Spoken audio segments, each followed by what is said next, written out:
दो संख्याएं 8 संबंधी 9 के अनुपात में हैं और उनका मौसो 6 है, तो उनका लौसो क्या होगा। मान लेते हैं दो संख्याएं हैं 8 और 9 के अनुपात में है, तो ये संख्या वही हो जाएगी और उनका मौसो कितना है 6 है।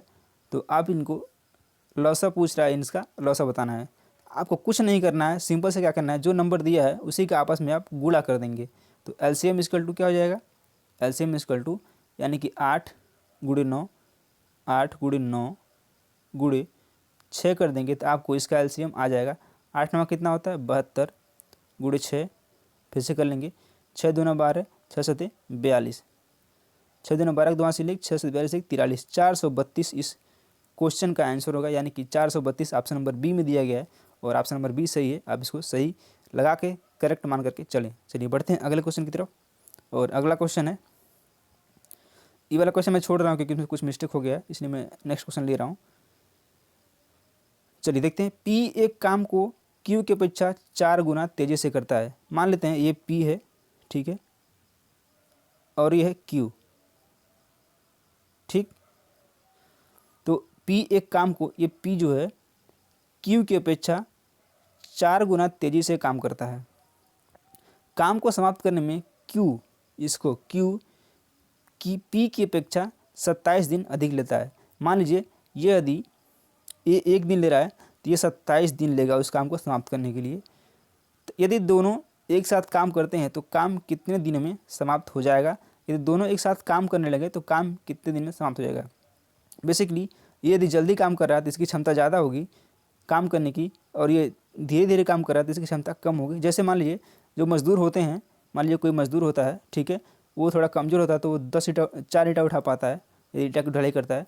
इस बात को आप अन्यथा नहीं लेंगे, सिर्फ और सिर्फ समझाने के लिए बता रहा हूँ। और कोई ऐसा है जो थोड़ा सा ताकतवर है, वो 6 ईंट उठा सकता है, तो इसकी अपेक्षा ये ज़्यादा तेज़ काम कर रहा है। इसी को बोलते हैं क्षमता या फिर एफिशिएंसी। आइए क्वेश्चन पर आते हैं। सबसे पहले क्या करना होगा, आप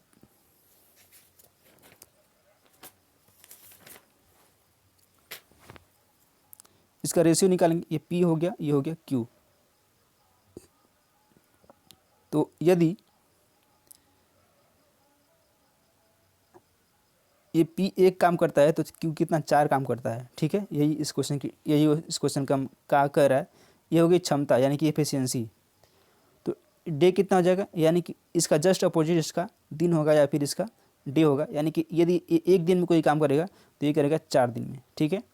जैसे क्षमता क्या है, P की क्षमता 4 है और Q की क्षमता 1 है। तो P यदि किसी काम को 1 दिन में करेगा तो Q उसी काम को 4 दिन में करेगा, क्योंकि डायरेक्टली अपोजिट होता है। अब देखिए इन दोनों का अंतर कितना है, 3 है, और इसी का अंतर 3 का मान दिया 27, 3 बराबर कितना हो जाएगा 27, ठीक है। 1 का मान आ जाएगा आपके पास 9, ठीक है। अब P का पूछा है, P की क्षमता कितनी है 4 है, ठीक है। यदि हम वो Q का पूछता तो हम 1 ऊपर लिखते हैं, तो P की क्षमता कितनी है 4 है, P बराबर क्या हो जाएगा 4, और दोनों को जोड़ेंगे यदि हम तो हो जाएगा 9, सॉरी 9, ये 9 तो ऑलरेडी यहाँ पे है, एक जगह 4 गुणे 9 और बटे 5 कितना हो जाएगा 4 9 36 और बटे 5। इसको जब काटेंगे तो 5 7 35, 5 10 7.2, यानी कि इस ऐसे ही दे दिया 36 बटे 5। तो 36 बटे 5 दिन में ये खत्म करेगा। ऑप्शन नंबर बी सही होगा। चलिए आगे बढ़ते हैं।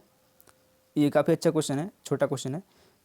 ए का मान ज्ञात कीजिए यदि 7 अपान, ऐसे क्वेश्चन है कि 7 अपान a-2 is equal to 5 upon a+4, यानी कि 7 बटे a+2 बराबर 5 बटे 9 + 4।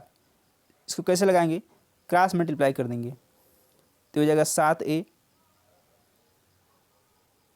+ 28 बराबर 5a - 10, ठीक है। तो a और a को एक साथ लाएंगे तो 7a - 5 करेंगे तो हो जाएगा 2a बराबर -10 और -28। तो 2a बराबर कितना हो जाएगा, 2a बराबर हो जाएगा -38। a बराबर कितना हो जाएगा, a बराबर हो जाएगा -38 और बटे 2, यानी कि a बराबर हो जाएगा -19।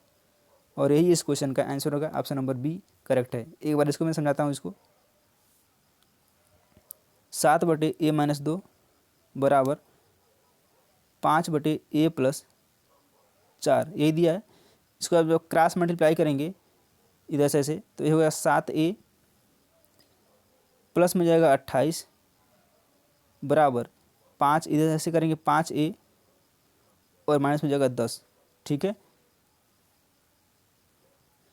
तो 7a इधर प्लस है, इधर रहेगा तो हो जाएगा -5a बराबर -10, इधर रिलेटिव है ही, ये प्लस इधर है, राइट में आएगा तो हो जाएगा -28। ठीक, 5 में 7 में से 2 निकलेंगे, 5 निकलेंगे तो आएगा 2a बराबर -10 -28 हो जाएगा -38। तो a बराबर कितना हो जाएगा -38/2, 2 कम 2 2 कम 2 दोनों 18 हो जाएगा -19, और -19 ही इस क्वेश्चन का आंसर होगा ए का मान। Option number B correct.